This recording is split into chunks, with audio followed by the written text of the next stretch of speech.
Bueno, mi charla voy a compartir con vosotros un poco mi vida durante las últimas 4 semanas o así. Entonces, antes del 3 de marzo estaba muy centrada en la creación de una unidad ELIS en Alicante, formando parte de la red ELIS de laboratorios de inteligencia artificial de excelencia para hacer investigación en inteligencia artificial en Europa, y en particular la unidad ELIS que estoy en vías de crear en Alicante es una unidad dedicada a 3 áreas: el modelado del comportamiento humano utilizando técnicas de Machine Learning, tanto a nivel individual como a nivel agregado, el desarrollo de sistemas interactivos inteligentes y abarcar o afrontar las limitaciones de los sistemas existentes de Machine Learning que se utilizan para la toma de decisiones, como es la discriminación algorítmica o la opacidad algorítmica. Y entonces llegó la epidemia del COVID, empezamos a vivir una situación de crecimiento exponencial en el número de casos y decidí, dado que había tenido expertise previa de trabajar en el uso de las ciencias de datos en el contexto de las enfermedades infecciosas desde hacía ya muchos años. Cuando era directora científica en Telefónica I+D, hicimos un proyecto con relación a la gripe A en el 2010 y justamente ahora estaba haciendo un proyecto de malaria en África. Entonces, pues decidí dejarlo todo y ver cómo podía ayudar a tomar mejores decisiones en base al análisis de datos. Contacté tanto con la Generalitat Valenciana como con el Gobierno Central, y el apoyo, el interés de la Generalitat Valenciana por parte de Presidencia fue muy grande. El presidente de la Generalitat Valenciana tiene un gran interés por la inteligencia artificial en general y en particular por el uso de los datos para ayudarnos a tomar mejores decisiones públicas. Entonces decidimos crear un equipo que se llama el Equipo de Ciencias de Datos para el COVID-19, donde nuestro objetivo es ayudar a una mejor toma de decisiones durante este periodo del COVID-19 a través del análisis de los datos, entendiendo que los datos son un reflejo de una realidad subyacente. Y lo que queremos es conseguir transicionar a un modelo de tomas de decisiones basadas en la evidencia captada a través de estos datos. Somos, ahora que explicaré, un grupo de expertos voluntarios de la sociedad civil trabajando directamente para el presidente de la Generalitat Valenciana. Y quizás la pregunta es: ¿y por qué crear este equipo? ¿Cómo se toman las decisiones ahora? No se está haciendo así. A finales de marzo, un grupo de expertos escribimos este artículo donde reflexionábamos sobre las oportunidades que se estaban perdiendo una vez más con respecto al uso de la información que podemos derivar de las grandes cantidades de datos que hay hoy en día para ayudarnos a tomar decisiones, ¿no? Identificamos una serie de retos de por qué esto no se hace. En primer lugar, hay un reto de capacidades y de mentalidad digital por parte de las administraciones públicas y por parte de los gobiernos, ¿no? Está el reto también de los datos, del acceso a los datos. Muchos de los datos que pueden ser útiles son datos privados, pero además, como han comentado en la charla anterior, muchos de los datos están en PDFs, ni siquiera están en un formato que pueda ser fácilmente analizable. Para algunos de los datos puede haber también consideraciones de privacidad y de protección de datos. Hay una gran brecha entre dónde están los resultados de investigación y en el contexto de las enfermedades infecciosas y del uso de datos. Hay un cuerpo muy grande de publicaciones científicas a este respecto, pero todo este conocimiento está muy lejos de los equipos operacionales que están tomando las decisiones. Y también hay una falta de preparación para tomar decisiones de manera muy rápida, lo cual es necesario en el contexto de una enfermedad infecciosa, ¿no? que crece exponencialmente. Y por eso creamos este equipo que en cierto sentido está siendo pionero incluso a nivel mundial, y de hecho creo que fue ayer Político publicó un artículo sobre el uso de la inteligencia artificial para ayudarnos a combatir esta pandemia, y hablaba del caso de Valencia como uno de los ejemplos donde se ha conseguido ayudar a tomar decisiones públicas en base a las ciencias de datos y al análisis de los datos. Esta es la estructura de cómo hemos creado este equipo. Tenemos 3 equipos dentro de esta Task Force de Data Science for COVID. Un primer equipo dedicado al análisis y la visualización de datos de movilidad, porque sabemos que la movilidad es muy importante en el contexto de una enfermedad infecciosa. Si la gente no se mueve, pues no se propaga geográficamente la enfermedad, y por eso han aplicado todas estas medidas de contención de movilidad. Hay otro equipo que está centrado en el desarrollo de modelos epidemiológicos computacionales para poder tener unos modelos precisos sobre cómo va a ir evolucionando el número de casos, el número de infectados, el número de fallecidos, etcétera, no ya ahora que ya hemos llegado al pico, pero sobre todo durante la fase de control. Y luego hay un equipo adicional de ciencias de datos para hacer pues todo tipo de análisis que no sean ni de movilidad ni de epidemiología. Las piezas del puzzle encajan porque los resultados de movilidad son útiles para epidemiología, los resultados de additional modeling son útiles también, entonces está todo interrelacionado. Y como fuentes de datos, pues tenemos datos agregados de la red de telefonía móvil a partir de una colaboración con el INE. Tenemos datos básicos de salud a nivel de números de casos, número de hospitalizaciones, etcétera. Y tenemos datos adicionales que, ya, como sabréis, bueno, que estamos generando o que estamos captando a partir de acuerdos con pues startups o instituciones que puedan tener datos. Todos los resultados de estos 3 equipos están centralizados, y entonces elaboramos una interpretación de todos los resultados y una preparación de un informe diario que compartimos con Presidencia de la Generalitat. Los equipos tienen perfiles muy similares, aunque hay algunas diferencias. Todo el mundo obviamente tiene que saber programar y saber de ciencias de datos y de machine learning, pero el equipo de movilidad tiene también expertise en visualización de datos geográficos, ¿no? De GIS, y en todos los temas de data wrangling, porque hay mucho trabajo de hacer de poner los datos, limpiarlos, cambiar su granularidad espacial o temporal para tenerlos todos en una misma representación, etcétera. El equipo epidemiológico se está centrando mucho, obviamente, en el estado del arte de los modelos epidemiológicos, y el equipo más genérico es más estadística, machine learning aplicada a una variedad de datos. Los equipos están formados por investigadores e investigadoras de centros de investigación y de las universidades de la Comunidad Valenciana, y por un voluntario de Microsoft. Trabajamos de una manera muy ágil.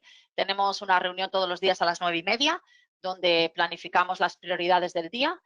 Todos los días yo produzco un informe que intento tener terminado antes de las 5 de la tarde, con los principales resultados del trabajo del día y las principales predicciones.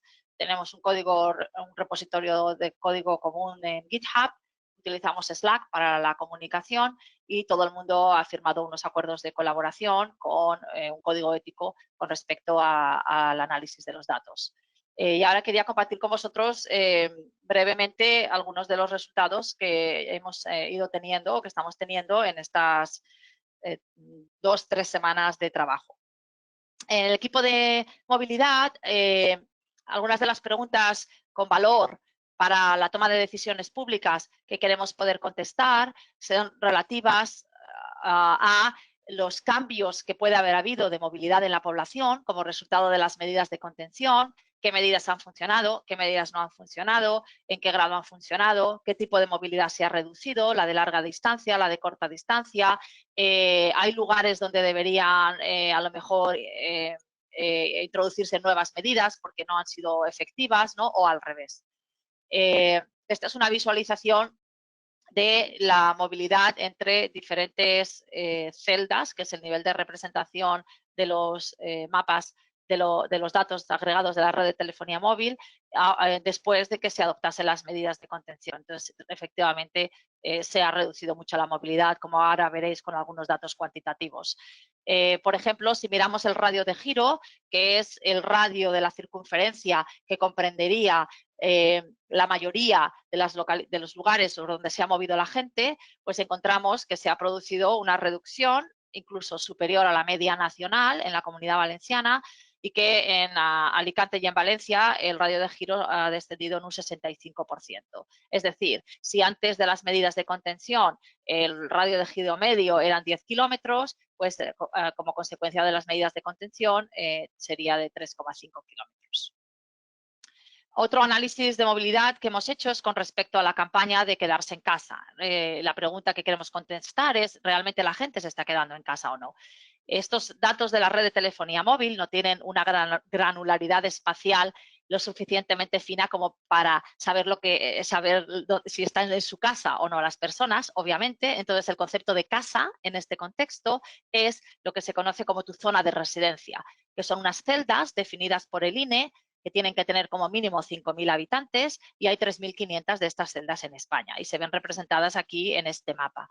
Entonces, entendiendo que casa es cada una de esas celdas que se ve en el mapa, pues efectivamente se ha producido un aumento inmenso en el número de personas que mayoritariamente han estado en su celda, en la celda asignada a donde pernoctan. Y de hecho, el 89% de la población de la Comunidad Valenciana no salió de su zona de residencia, de esta celda de residencia, durante el periodo del 16 al 26 de marzo, que son los datos a los que nos ha dado acceso el INE. Y además, como podéis ver en el mapa, en todas las celdas de la Comunidad Valenciana, como mínimo, en un 72% de la población se ha quedado en su celda.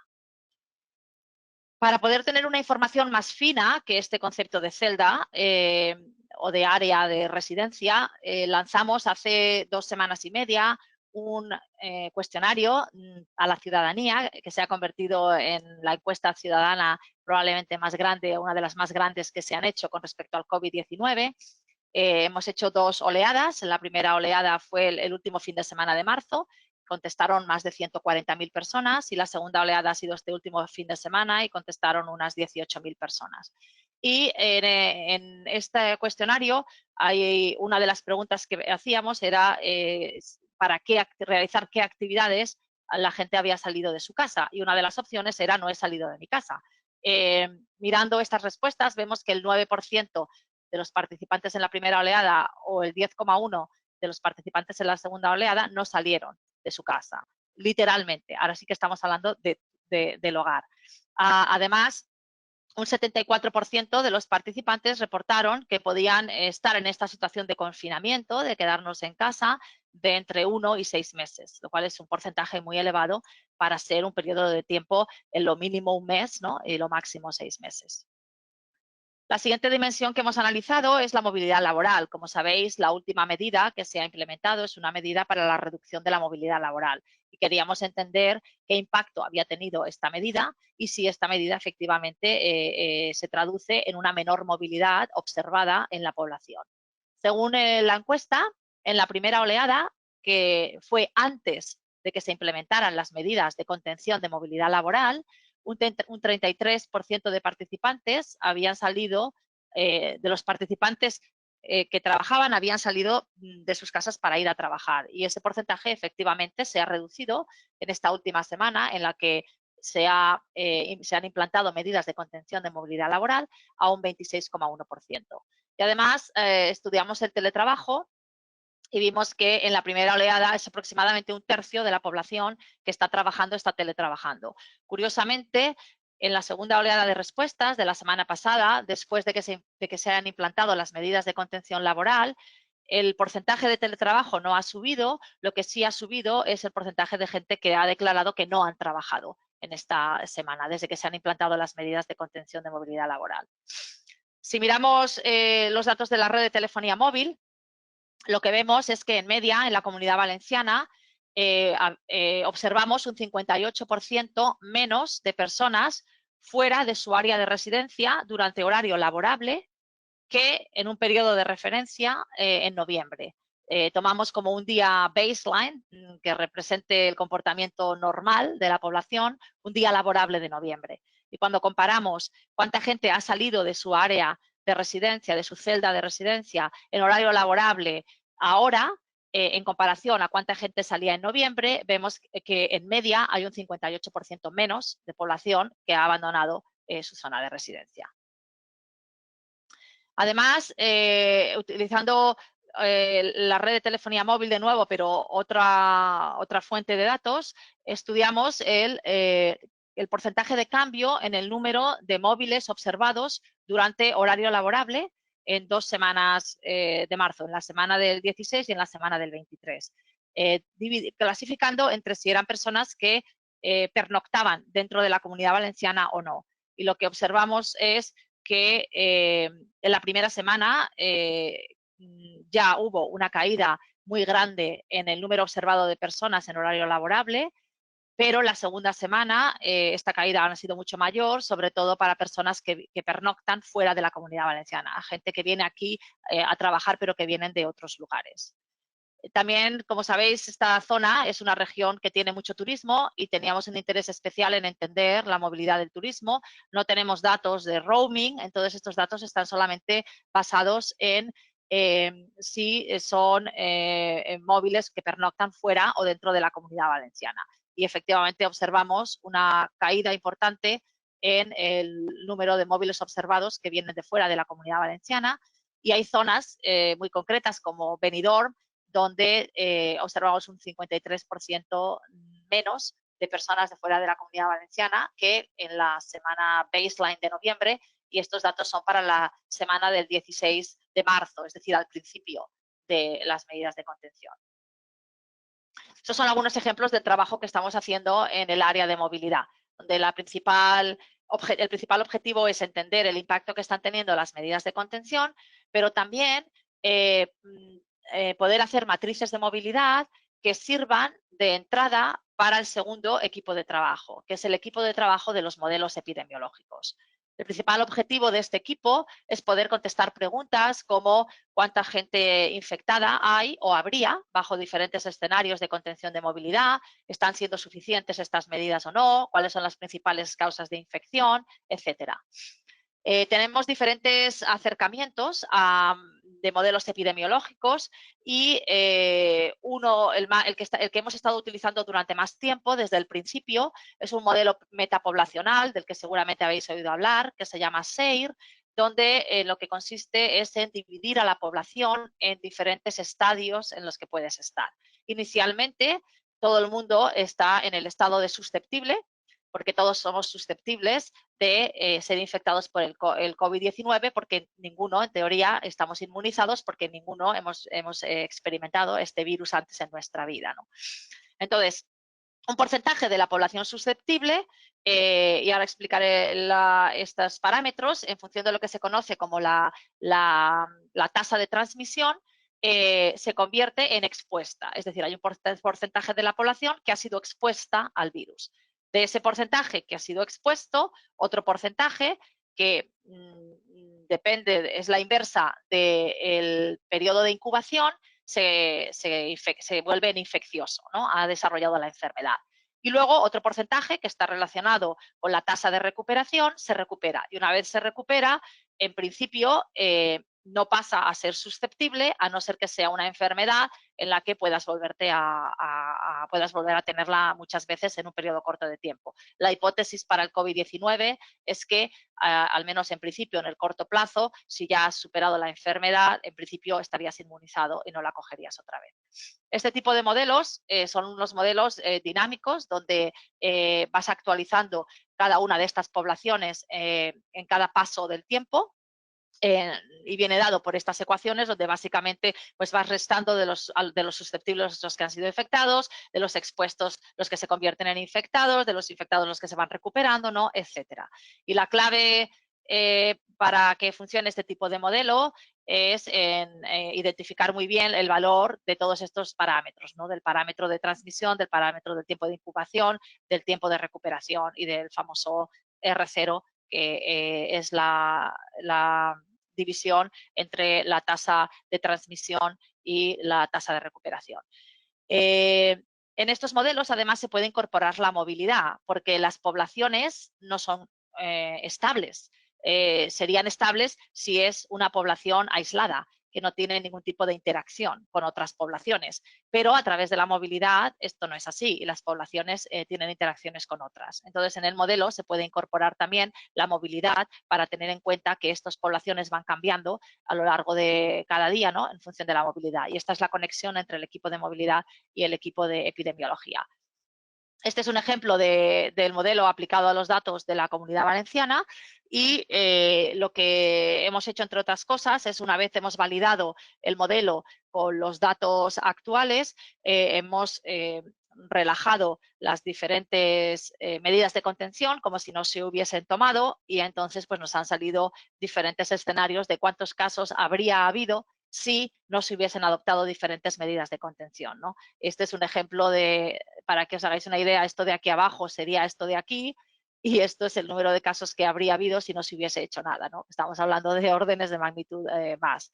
De hecho, hemos hecho la simulación bajo diferentes escenarios, el escenario en el que no se habría hecho nada, el escenario en el que se hace simplemente una recomendación de distanciamiento social, el escenario en el que además se añade el cierre de las escuelas y los eventos de gran escala, el escenario en el que se cierran actividades comerciales y se anima a teletrabajar y finalmente el escenario actual, que es en el que está toda actividad no esencial cancelada, ¿no? Y como podéis ver, tanto el número de casos reportados como obviamente en consecuencia el número estimado de fallecimientos y de recuperados, pues ha sido mucho menor de lo que podría haber sido si no hubiésemos hecho nada. Y finalmente tenemos un tercer equipo, que es el equipo de ciencias de datos adicionales que no sean para los modelos epidemiológicos o para los modelos de movilidad. Y aquí algunas de las trabajos que estamos haciendo y es una de las prioridades, ahora explicaré, que estamos haciendo ahora, es enfocarnos en tener una inferencia de cuántas personas hay realmente infectadas, porque es muy importante para la fase de control de la pandemia, que es donde nos encontramos ahora, superado el pico, porque la hipótesis es que estas personas infectadas estarían inmunizadas, de manera que considerando una segunda potencial ola de propagación del COVID-19, es muy importante saber cómo de grande es la población susceptible. Y si ya hay muchos inmunizados, entonces se puede producir este fenómeno de herd immunity, de la inmunidad del rebaño, ¿no? Si ya no te quedan suficientes susceptibles en la población, aunque exista el virus, porque el virus va a seguir circulando, pues va a afectar a muy poca gente, ¿no? Por eso es tan importante inferir el número de personas infectadas que hayan superado la enfermedad. Y de hecho, el Ministerio de Sanidad anunció hace un par de días un estudio con 60.000 personas, creo que son 30.000 en cada oleada, para hacer un análisis de sangre a una muestra grande de la población y poder, a partir de ahí, si tienen anticuerpos del COVID-19, pues hacer algún tipo de extrapolación de cuántas personas pueden ya estar inmunizadas. Es un dato muy importante para la fase en la que nos encontramos ahora. También estamos trabajando en la elaboración de mapas de riesgo, que también va a ser muy importante para las semanas venideras, porque si queremos evitar la transmisión comunitaria, tenemos que identificar muy rápidamente dónde pueden estar posibles focos de infección para intervenir rápidamente y evitar que se vuelva a propagar el virus. Y también estamos constantemente buscando nuevas fuentes de datos.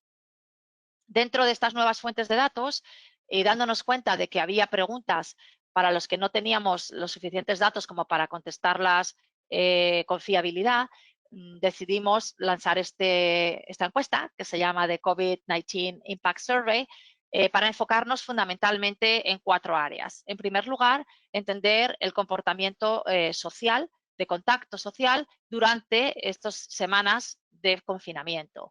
Como os he enseñado en las transparencias anteriores, los datos de la red de telefonía móvil son útiles, pero para entender una movilidad de gran escala y de grandes distancias, ¿no? Pero no nos aportan ningún tipo de información para entender la movilidad de menor escala y las interacciones sociales, ¿no?, que se están produciendo.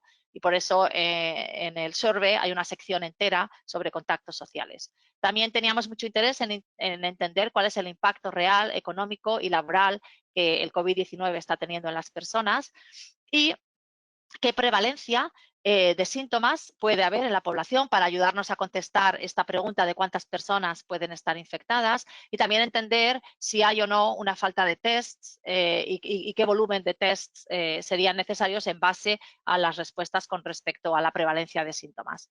La encuesta está todavía abierta y os invito a que la respondáis. Hacemos una oleada cada semana. Si contestáis hoy ya entraríais en la tercera oleada.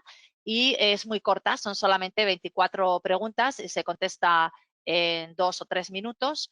La hemos desplegado, inicialmente empezamos en Comunidad Valenciana y luego en territorio nacional y ahora está expandida a muchísimos países y de hecho nos han contactado de varios países para pedirnos si la pueden replicar a nivel nacional en sus países. La primera oleada fue un fenómeno inesperado, desde luego para nosotros, y espectacular, gracias a la colaboración de muchos de los que probablemente estéis escuchando y en general de la ciudadanía. La encuesta se volvió viral y conseguimos más de 140.000 respuestas en 44 horas.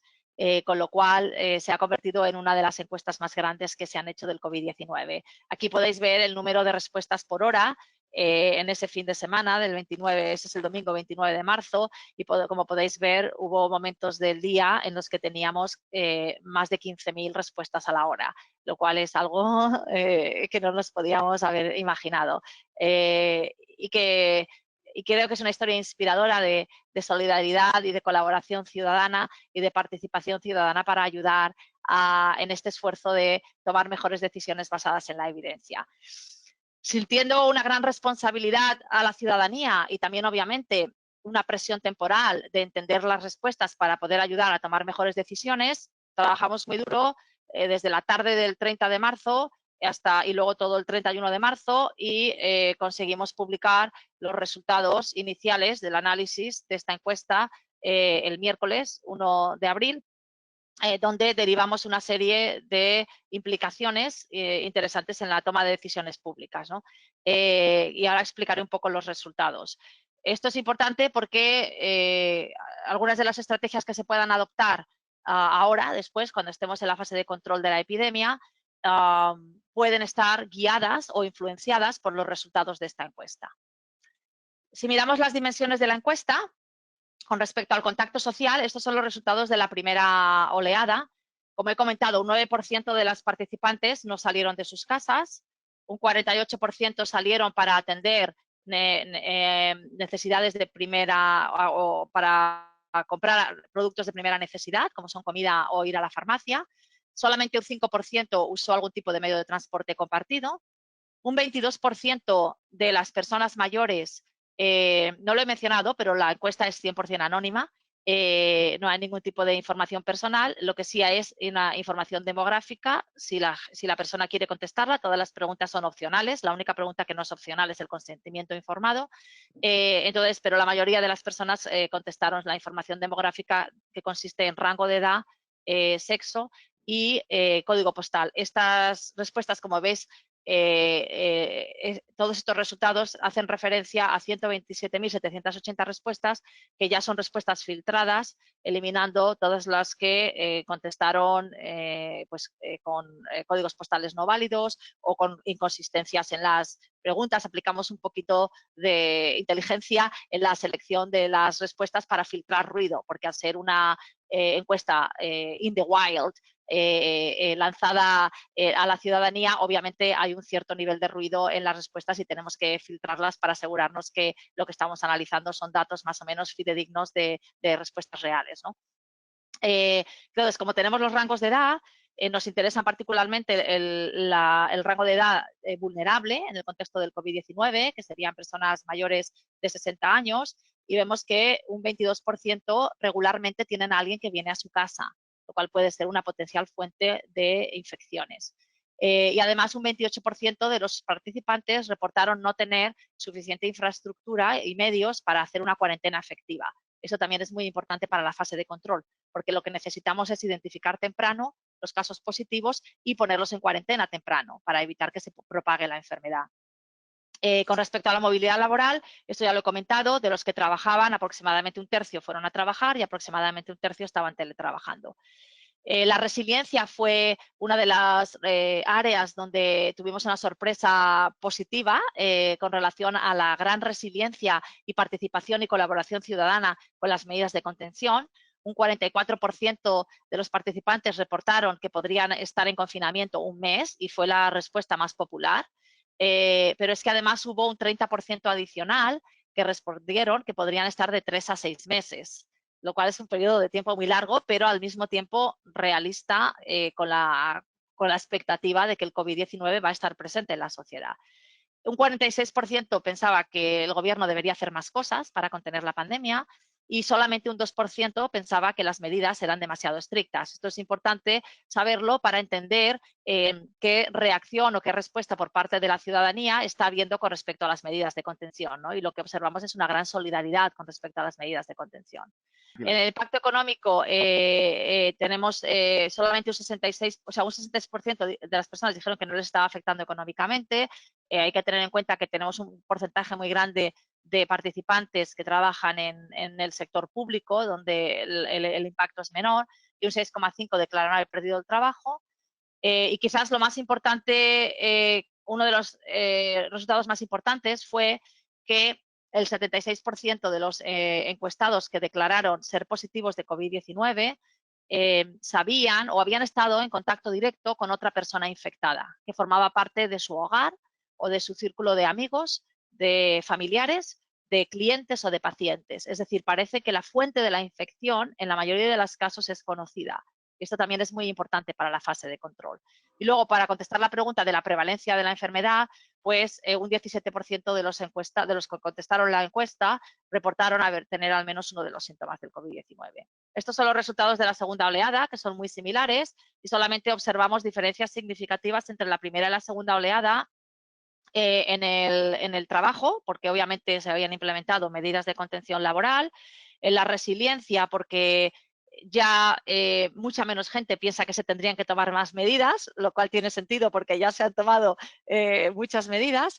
Y luego también encontramos una disminución en la prevalencia y en el que las personas infectadas hubieran estado en contacto directo con otras personas infectadas que conocían. Y ya para terminar, las estrategias las que estamos enfocándonos ahora son en la elaboración de estos mapas de riesgo, en la inferencia del número total de infectados, para así poder inferir cuántas personas pueden estar inmunizadas, y en la elaboración de diferentes simulaciones de posibles propagaciones del COVID-19 bajo diferentes supuestos de población inmunizada y bajo diferentes supuestos de levantamiento de las medidas de contención. Y luego también estamos ayudando o contribuyendo ideas en todas las tareas que se están haciendo ahora para crear las infraestructuras de cuarentena, de testeado masivo y de seguimiento de los contactos. Y con esto ya termino. Muchas gracias y os animo a que contestéis la encuesta. Si, lo podéis hacer varias veces porque la estamos haciendo cada semana. Muchas gracias. Muchas gracias, Nuria. Enhorabuena por todo el trabajo que estáis haciendo. Te voy a hacer unas cuantas preguntas que nos están haciendo a través del formulario. ¿Vale? Okay. La primera nos la hace César y nos pregunta que cómo se simulan los escenarios de los que nos has estado contando cuando muchas de las medidas están mezcladas. Muchas de las medidas están... ¿Qué quiere decir muchas de las medidas están mezcladas? Entiendo que quizás son de diferente índole, pues hay algunas sociales. En los modelos epidemiológicos, quieres decir, las medidas, lo que hemos hecho ha sido de que no haya ninguna medida a que estén todas mezcladas, todas combinadas, y lo que hemos ido haciendo es ir añadiendo de una medida en una medida. Es decir, ¿qué pasaría si solo se implementan medidas de recomendaciones de distanciamiento social?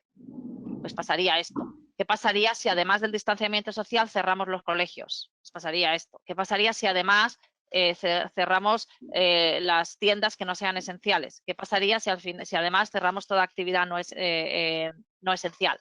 Estos escenarios los hemos podido hacer porque se corresponden con los diferentes hitos que ha sucedido en la realidad, y entonces, como tenemos los datos de cuántos infectados y del crecimiento de infectados después de cada uno de estos hitos, hemos podido ajustar el modelo y ajustar cada uno de los parámetros del modelo, de estos parámetros, adaptado a cada uno de estos hitos. De manera que luego podemos muy fácilmente dejar los parámetros como si no hubieses hecho esos hitos, ¿no? Y se hubiesen quedado como los del principio, o dejar los parámetros solamente después del primer hito, dejar los parámetros solamente del segundo hito. Y así es como nos salen estas diferentes curvas, donde cada vez las otras son pues más bajitas que esta, no las he puesto, pero básicamente son más bajitas, pero son mucho más grandes que la curva real, ¿no? Así es como hemos hecho las simulaciones bajo los diferentes supuestos de escenarios, donde los escenarios sí que se mezclan, pero son escenarios exclusivamente de contención, los escenarios que se han desplegado de contención de la movilidad de la población. Genial. Nos hacen otra pregunta sobre, en tu opinión, ¿cuál ha sido, o sea, qué ha sido lo más complicado a la hora de hacer el proyecto? Si la recolección de datos, el análisis, y también te preguntan si cuáles serían las medidas que se deberían tomar para no volver a caer en una segunda curva de contagio. Entonces, a ver, lo más complicado, bueno, hemos creado todo desde cero. Realmente sí, quizás lo más complicado aquí es todo el tema de los datos, sobre todo cuando estás combinando diferentes fuentes de datos. Cada dato tiene una temporalidad, una granularidad temporal, una granularidad espacial. Cada fuente de datos tiene sus niveles de ruido, sus características y al final, si los estamos combinando, pues el área de data wrangling, esto de aquí, se termina siendo súper grande y dedicas un montón de tiempo a la preparación de los datos, al entendimiento de los datos, al mapeo de los datos para que estén bajo un mismo sistema de referencia, de manera que los puedas integrar, ¿no? Esa parte, sin duda, requiere muchísimo esfuerzo de ingeniería. He de reconocer que está siendo espectacular el trabajo de los equipos. Eran personas que en principio no habían trabajado antes juntas, muchas de ellas. Somos todo un equipo virtual y es realmente emocionante ver lo bien que trabajan todos los equipos utilizando tecnología, utilizando todas estas herramientas de colaboración. Se llama en inglés Computer Supportive Collaborative Work, apoyados por la tecnología, ¿no? Es todo voluntario, es impresionante la dedicación, la pasión, las horas, sábados, domingos, a todas horas trabajamos y la implicación del equipo es muy grande. Y esto lo hace todo mucho más fácil, ¿no?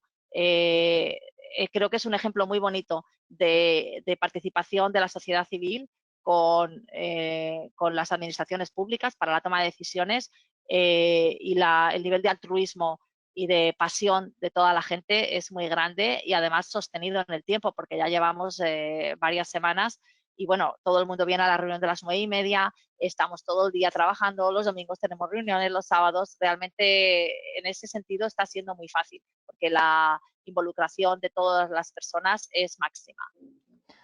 Muy bien, pues voy Y a la otra hacer... pregunta que me has hecho es lo de las estrategias, ¿no? Perdona, lo sí, de las estrategias para la fase de control. eso, ¿cómo Eh, podríamos evitar sí. una segunda curva, ¿no? Sí, entonces ahí, por eso he compartido un poco en lo que nos estamos centrando ahora. Es una pregunta muy difícil de contestar, pero yo creo que hay como 4 o 5 grandes funcionalidades que tienen que estar implementadas. Además del equipo de ciencias de datos, que es el que hemos creado, hay que tener las infraestructuras de test masivos. Se va a partir de la premisa de que se van a poder hacer muchos test, porque va a haber mucha población asintomática que puede ser infecciosa y se tiene que saber. Además, como os he comentado, Sanidad va a hacer este gran estudio de inmunidad para ver para estimar qué porcentaje de la población puede ya estar inmunizada, ¿no? Y contestar esta pregunta de cuánta gente realmente ha estado infectada, ¿no? Eso también va a ser muy importante. El segundo área es el área de la cuarentena. Para poder evitar la transmisión comunitaria, hay que identificar a las personas infectadas, pero también tienen que poderse poner en cuarentena, porque si no, no vale de nada.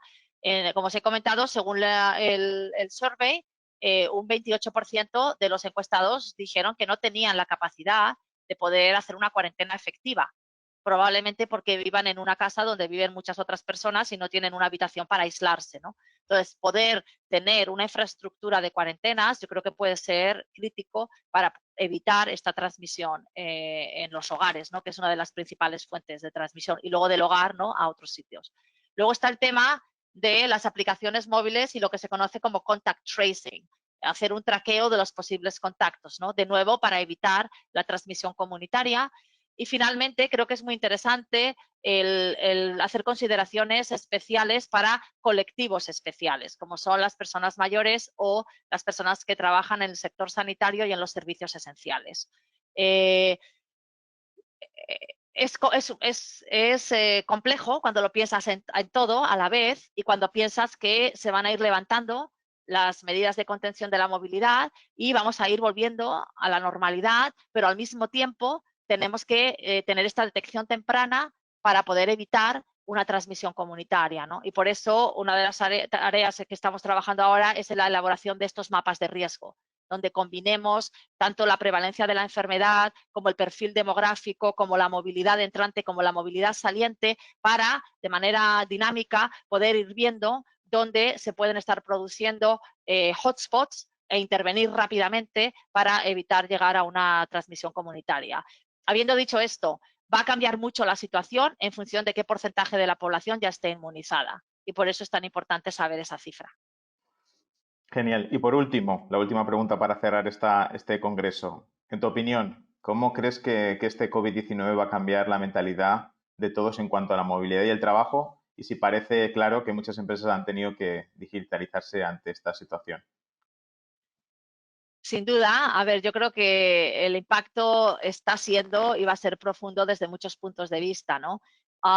Desde el punto de vista del trabajo, sí, yo creo que ha servido un poco para acelerar la digitalización y para dar una oportunidad al teletrabajo como una opción. En mi caso particular, tanto mi marido como yo teletrabajamos desde hace muchos años, con lo cual es algo natural, ¿no? Pero yo creo que en ese sentido sí, creo que ha puesto a prueba a muchas empresas para ver si pueden implementar este teletrabajo, pero sobre todo cambiar la mentalidad, ¿no? Donde ya la idea no es el presentismo, ¿no? Sino es el trabajar por resultados y el poder y el depositar confianza en tus empleados porque, bueno, no están presencialmente, ¿no? En la oficina.